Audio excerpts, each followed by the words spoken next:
प्रतिमा जी, प्रतिमा जी, एकदम बदलाव किया गया है और पार्टी के अंदर हरक सिंह रावत जी की बड़े एकदम बड़े जोर शोर से वापसी भी हुई है।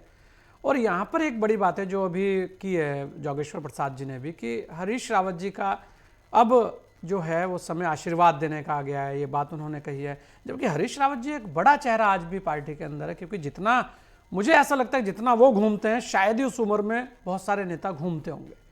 क्योंकि लेकिन इतने बड़े बदलाव के बाद क्या कांग्रेस वास्तव में कुनबा एकजुट कर पाएगी? डॉक्टर प्रतिमा जी, सबसे बड़ी बात तो यही है, क्योंकि सामने भी पुष्कर धामी जी और यहां पर तो उसके अलावा, क्योंकि आपने देखा होगा बिहार चुनाव भी आपके सामने स्थितियां, कि जब भारतीय जनता पार्टी चुनाव लड़ती है तो फिर चेहरे बहुत बड़े बड़े होते हैं। देखिए, चेहरे चेहरे बड़े नहीं होते जब भारतीय जनता पार्टी चुनाव लड़ती है। भारतीय जनता पार्टी, आपने क्योंकि बिहार का जिक्र किया है, तो भारतीय जनता पार्टी ने, मुझे लगता है, इस बार चुनाव आयोग के चेहरे पे जो है चुनाव लड़ने का कार्य किया है, क्योंकि चुनाव आयोग को नजर नहीं आया कि आचार संहिता इम्पोज है और उसके बावजूद 10-10 हजार की किस्तें महिलाओं के अकाउंट में डालने का कार्य भारतीय जनता पार्टी कर रही है। दूसरी बात, देखिए, कांग्रेस पार्टी का कुनबा कभी टूटा ही नहीं है और ना बिखरा हुआ है। हम तो एक हैं। और यहाँ पे बात हो रही है कि हरदा को अब आशीर्वाद देना चाहिए और इसलिए शायद आला कमान ने उनको साइडलाइन किया है। तो ये तो मुझे लग रहा है अपने आप में ही बड़ा हास्यास्पद स्टेटमेंट है, क्योंकि मैं तो कहूंगी हरदा तो हर जगह है। आपको कुछ दिन पहले याद होगा कि डिबेट भी हुई थी चैनल पर कि जो है ब्राह्मण चेहरे की बात उन्होंने कही, तब सबने कहा कि हरीश रावत जी ब्राह्मणों को साधने की कोशिश कर रहे हैं। उस वक्त कांग्रेस पार्टी ने यही कहा था। देखिए, मैंने भी डिबेट में यही कहा कि हरीश रावत जी जब भी कोई बात कहते हैं, उस बात में जरूर कोई ना कोई जो है संकेत होता है, और आला कमान उनकी हर बात को बहुत गंभीरता से देखने की बात करती है। और उसका परिणाम ये था कि आपने देखा सबके समक्ष कि किस तरीके से एक मजबूत टीम हमारे सामने आई है। तो हरदा की कही हुई बात आला कमान ने जो है धरातल पर उतारने का कार्य किया है। तो बिल्कुल आशीर्वाद के साथ साथ हरदा सदैव जो है कांग्रेस पार्टी को एक दिशा भी देने का जो है कार्य करते हैं। और कांग्रेस पार्टी में कहाँ टूट नजर आ रही है, आपको ये बताइए। हम बिखरे हुए तो हैं ही नहीं, हम तो सब एक मंच पे एक साथ हैं। और टूट और अगर अभिव्यक्ति की आजादी, जो मैं कहूँ, जो कांग्रेस पार्टी में अगर अपने मन की बात को कहना ये है कि पार्टी में टूट है, तो मुझे लगता है कि फिर इस तरीके से तो भारतीय जनता पार्टी खंड खंड में बटी हुई है। क्योंकि जिस पार्टी के पूर्व मुख्यमंत्री और सांसद 20 सदन ने अपनी ही पार्टी को खनन माफिया और अपने ही मुख्यमंत्री को खनन माफिया एक नहीं दो दो बार करने का कार्य करते हैं, अपनी ही पार्टी के खिलाफ, अपनी ही सरकार के खिलाफ एसआईटी गठन करने की बात करते हैं। मुन्ना सिंह चौहान जी को ले लीजिए, चाहे आप दिलीप रावत जी को ले लीजिए, उसी क्रम में जो है पूर्व मुख्यमंत्री तीरथ सिंह रावत जी को ले लीजिए। तो अगर अपनी डॉक्टर प्रतिमा बातों जी, को मैं ये कह रहा कहना हूं ना कि जो अगर है अगर जनता के भाजपा समक्ष खंड खंड में ये बटी है, वो है। प्रतिमा जी, भाजपा खंड खंड में बटी है, ये मैं मान लेता हूं, आप कह रहे हैं, लेकिन उसके बाद भी वो सत्ता में काबिज है। आप कह रहे हैं आप एकजुट हैं। पूरे पूरे चुनाव के अंदर ये कहा गया कि आपका तो कुनबा एक ही नहीं हो पाया। आपके तो चुनाव में टिकटों की लड़ाइयां आपके सामने रही हैं प्रतिमा जी।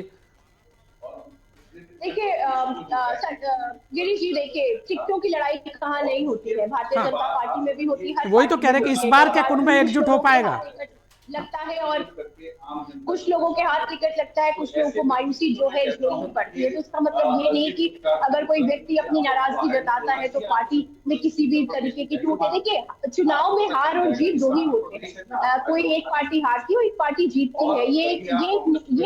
जो है नियम है जो चला आ रहा है। अब ये कह देना क्योंकि हम हार गए तो इसलिए क्योंकि हमारी पार्टी में टूट है इसलिए हम हार गए, तो ये कहना गलत है। हमने मुद्दों पे चुनाव लड़ा, हमने समाज के मुद्दों पे चुनाव लड़ा, हमने बेरोजगारी पे चुनाव लड़ा, हमने महिला सुरक्षा पे चुनाव लड़ा, हमने पलायन पे चुनाव लड़ा, हमने किसानों की समस्याओं पे चुनाव लड़ा। अब जनता ने जो है मुद्दे ना देख करके, और मुझे लगता है कि भोली भाली प्रदेश की जनता भारतीय जनता पार्टी के जुमलों में फिर से आ गई। और आपको पता है, भाजपा का नैरेटिव सेट करने की वो हमेशा कोशिश करते हैं। जब उन्हें अपना रिपोर्ट कार्ड नील बटे सन्नाटा नजर आता है तो सिर्फ और सिर्फ उनके समक्ष ध्रुवीकरण और सांप्रदायिकता नजर आती है। ये इन्होंने पिछले चुनाव में भी करने का कार्य किया, जो एक नैरेटिव सेट करने का कार्य किया है। तो मुझे लगता है अच्छा, कि ये प्रतिमा जी, प्रतिमा जी, जो है प्रतिमा जी, ये कहना एक, कि हाँ जी। प्रतिमा जी, मैं ये कह रहा था कि आपने तीनों जो लोग बने हैं तीनों गढ़वाल से हैं। ये कहा जा रहा है कि गढ़वाल कार्ड खेलने की कोशिश की गई है। नहीं, ये मुझे लगता है कि एक छोटे से राज्य को हम कितने हिस्सों में बांटेंगे। कभी आप गढ़वाल कुमाऊं की बात करते हैं, कभी भारतीय जनता पार्टी प्लेन और पहाड़ की बात करती है, तो आप कभी हिंदू मुसलमान में बांटते हैं, कभी मजार और जो है मंदिरों में बांटते हैं। तो एक छोटे से राज्य को कितने हिस्सों में बांटेगी भारतीय जनता पार्टी? यहाँ पे कुमाऊं गढ़वाल की बात ही नहीं है कोई।